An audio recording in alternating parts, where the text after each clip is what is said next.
চট্টগ্রাম বিভাগের প্রাচীন শহরগুলোর মধ্যে কুমিল্লা অন্যতম। এই অঞ্চলের মোট আয়তন ৩০৮৭.৩৩ বর্গ কিলোমিটার। কুমিল্লা জেলার অন্তর্গত হোমনা, তিতাস, মুরাদনগর ও দাউদকান্দি উপজেলার অভ্যন্তরে ছোট বড় অনেক খাল ছড়িয়ে ছিটিয়ে রয়েছে। এইসব খালসমূহের কোনো সংস্কার না হওয়ায় বর্ষা মৌসুমে খালগুলোর মাধ্যমে বৃষ্টির পানি যথাযথভাবে নিষ্কাশিত হচ্ছিল না, যার ফলে দীর্ঘমেয়াদী জলাবদ্ধতার সৃষ্টি হতো। অধিকন্তু খালসমূহের পানি ধারণ ক্ষমতা কমে যাওয়ায় শুষ্ক মৌসুমে কৃষি উৎপাদন ব্যাঘাত ঘটেছিল। বিগত ৭/১১/২০১০ খ্রিস্টাব্দ তারিখে মাননীয় প্রধানমন্ত্রী জননেত্রী শেখ হাসিনা জনগণের দাবির প্রেক্ষিতে তিতাস উপজেলায় কড়িকান্দি জনসভায় জলাবদ্ধতা দূরীকরণ ও সেচ সুবিধা বৃদ্ধির জন্য লোয়ার তিতাস নদী পুনঃখননের ব্যবস্থা গ্রহণ করা হবে বলে প্রতিশ্রুতি প্রদান করেন। এর প্রেক্ষিতে প্রকল্পটি গ্রহণ করা হয়। আর হাজার হাজার একর জমি চাষাবাদ করা যাচ্ছে এই নদী খননের কারণে, মানুষের উপকারও হচ্ছে। এমতাবস্থায় জলাবদ্ধতা দূরীকরণে নৌ চলাচল সুবিধা সৃষ্টি করার মাধ্যমে ব্যবসা বাণিজ্যের প্রসার ঘটানো, মৎস্য উৎপাদন বৃদ্ধি করা, সেচ সুবিধার সুযোগ সৃষ্টি এবং জনসাধারণের জীবনযাত্রার মান উন্নয়নের লক্ষ্যে পানি সম্পদ মন্ত্রণালয়ের আওতায় বাংলাদেশ পানি উন্নয়ন বোর্ড কুমিল্লা জেলার হোমনা, তিতাস, মুরাদনগর ও দাউদকান্দি উপজেলা জলাবদ্ধতা দূরীকরণ ও অনাবাদী জমিগুলো আবাদযোগ্য, চাষযোগ্য করে তোলা।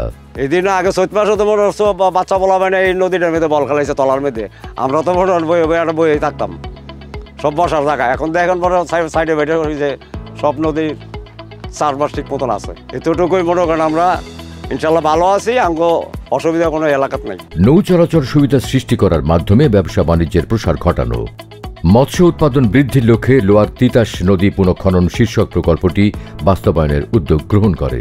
এই প্রকল্পটি গত ২১ জুলাই ২০২০ খ্রিস্টাব্দ তারিখ একনেক কর্তৃক অনুমোদিত হয়।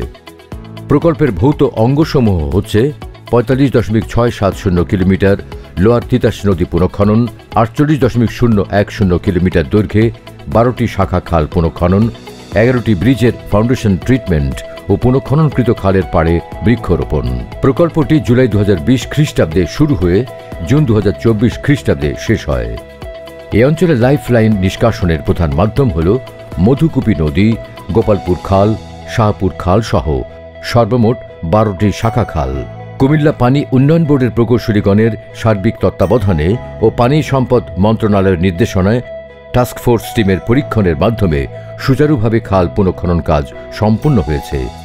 এই কার্যক্রমের মাধ্যমে প্রকল্প এলাকায় বর্ষাকালে বৃষ্টির পানি যথাযথ ড্রেনেজ নেটওয়ার্কের মাধ্যমে নিষ্কাশন করে জলাবদ্ধতা সমস্যা দূরীকরণ সম্ভব হয়েছে। খাল পুনঃখননের মাধ্যমে প্রায় ৯০০ হেক্টর এলাকায় সেচ সুবিধার সুযোগ সৃষ্টি হয়েছে, যার ফলে প্রকল্প এলাকায় প্রায় ১৭৭২ মেট্রিক টন ফসল উৎপাদন বৃদ্ধি করা সম্ভব হয়েছে, যার বাজার মূল্য আনুমানিক ১৬৪৭.৯৭ লক্ষ টাকা। এছাড়া মৎস্য উৎপাদন বৃদ্ধি, নৌ চলাচল ও সেচ সুবিধার সুযোগ সৃষ্টি এবং ব্যবসা বাণিজ্যের প্রসার ও জনগণের আর্থসামাজিক উন্নয়ন সহ পরিবেশের ভারসাম্য পুনরুজ্জীবিত করা সম্ভব হয়েছে। আগে গাং কাটা ছিল না, এখন গাং কাটাতে ভালো মাছ পাইতেছি আমরা, নতুন নতুন মাছ আইতে আছে।